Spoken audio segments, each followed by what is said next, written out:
Well, this week I finished a book that exposes the hidden science of addiction in our food, got deeper into a Scottish family mystery that's definitely turning into something quite profound, got started on the next tome in Brando Sando's sprawling epic, and re-entered a terrifying future courtesy of Alastair Reynolds.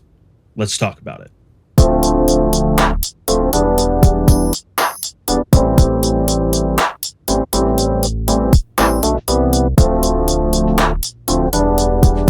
Let's start this week with the one I actually finished, and that's Michael Moss's Salt, Sugar, Fat, which is quite simply one of the most eye-opening nonfiction reads I have ever picked up. And I don't mean it's eye-opening in the way that term is often thrown around, like a placeholder for important or shocking.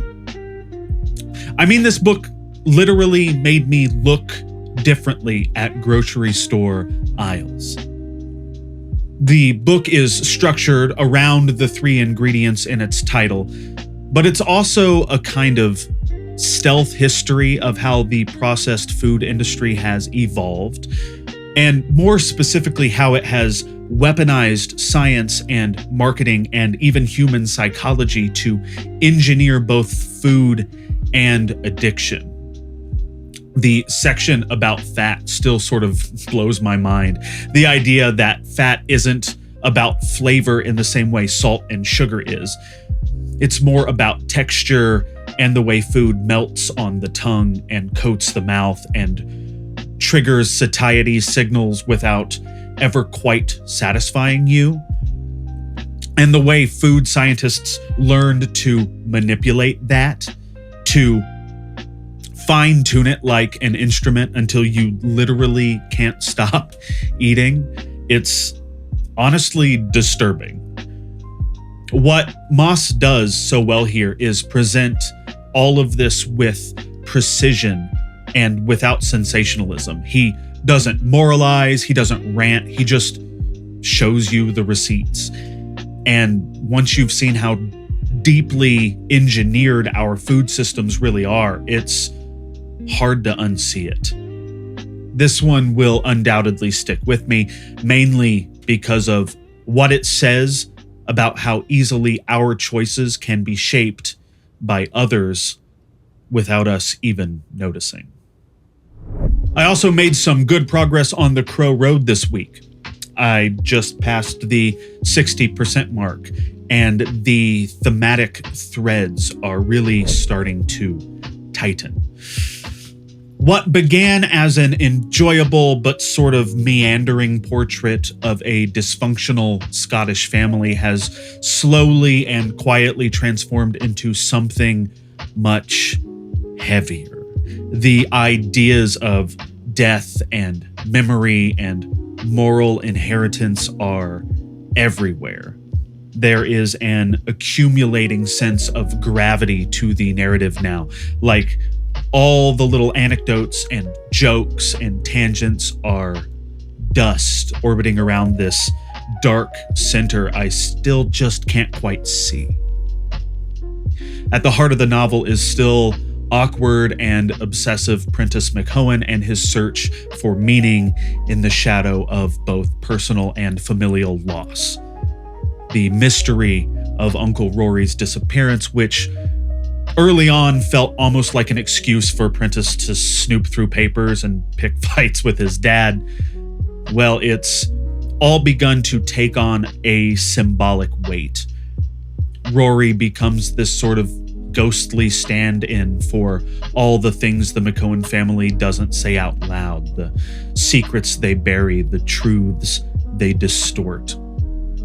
And Banks, as always, is just quietly brilliant. The writing is never showy, never clever for its own sake, but it is dense with emotional texture. There are turns of phrase so natural and precise that you almost miss how good they actually are. And the novel's structure keeps it from ever feeling predictable, with shifting timelines and points of view and moments of near magical coincidence. I am honestly loving this one, and I'm hoping to finish it this week.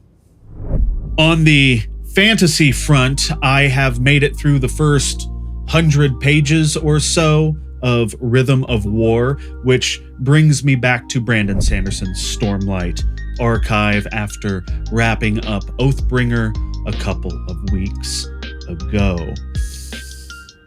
And I have to say, much like Oathbringer, this one's off to a bit of a clunky start. It's not bad per se. It's more that I can already feel the narrative architecture groaning a bit. Characters are being moved into position. Plot threads are shifting laterally instead of forward. There's a sort of superficial busyness to it all, like Sanderson is just clearing his throat. And I mean, I get it. You know, with a series this massive, you can't just drop the reader into high stakes action without doing some setup, but the setup here feels like setup. It's functional, but it's not particularly compelling. Not to mention, I'm sort of hating what's going on with both Kaladin and Shallan right now. With all that said, I'm not terribly worried. The first 3 books handsomely rewarded my patience. They just asked for a little trust up front, so I will keep going. I'm just hoping that the character work gets a little more substantial here soon, because that's what makes these books shine, not necessarily the world building or the magic systems, but the people caught inside them. And lastly, I started Redemption Arc, the next book in the Revelation Space series by Alastair Reynolds.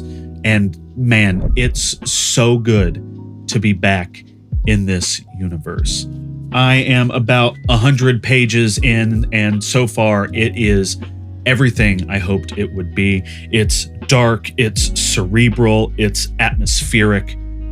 Reynolds has this gift for taking the cold terror of space and making it feel personal, intimate even. The future he paints is by no means utopian. It's fragmented and full of figurative ghosts. What I've always appreciated about Reynolds is that he doesn't shy away from depicting the eerie. There's this Lovecraftian edge to his writing, not in terms of content necessarily, but in tone.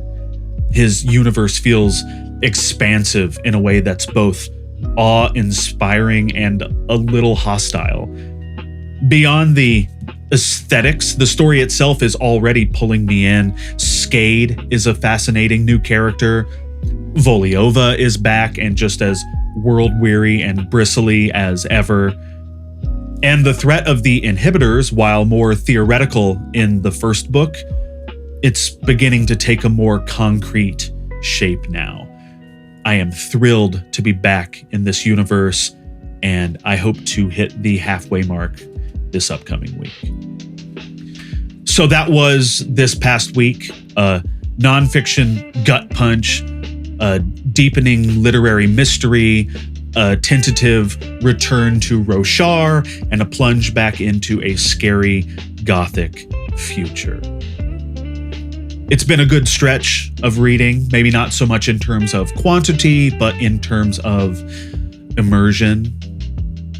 And that's the sweet spot I'm trying to find this summer. Less about checking books off a list and more about getting lost in the ones that matter.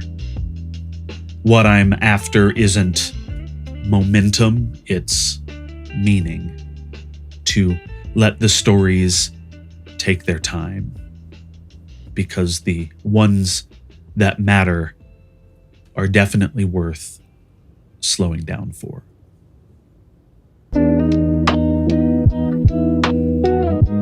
Well, Well, thank you so much for watching this video. I really appreciate you taking the time out of your busy day to spend a little time here with me on YouTube. If you liked this video over here and down here, I've got some other videos that you might like.